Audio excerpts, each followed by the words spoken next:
कहानी नन्ही ज़ारा और दादी अम्मा की टोकरी। एक खूबसूरत सुबह थी।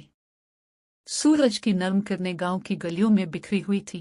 परिंदे चहक रहे थे और हवा में ताज़ा सब्जियों की खुशबू थी।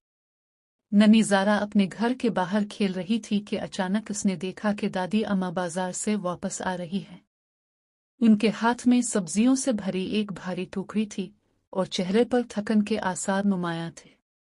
ज़ारा फौरन उनकी तरफ भागी। दादी अम्मा, दादी अम्मा, ये टोकरी मुझे दे दें, मैं ले चलती हूँ। दादी अम्मा मुस्करा दे, अरे बेटा, तुम तो अभी छोटी हो, कैसे अलिफाटे आगी। ज़ारा ने अपनी छोटी छोटी बाहों में ताकत भरकर कहा, मैं छोटी हो सकती हूँ, मगर दिल बड़ा है। दादी अम्मा ने खुशी से टोकरी ज़ारा के हवाले की और वो दोनों हंसते हंसते घर की तरफ चल दिए। ज़ारा रास्ते में कहती गई, जब हम मिलकर काम करते हैं तो बोझ हल्का लगता है। दादी अम्मा ने ज़ारा का माथा चूमते हुए कहा, अल्लाह तुम्हें हमेशा दूसरों की मदद करने वाला बनाए, मेरी बच्ची। सबक, छोटा हो या बड़ा, जो दूसरों की मदद करता है वो सबसे अजीम होता है।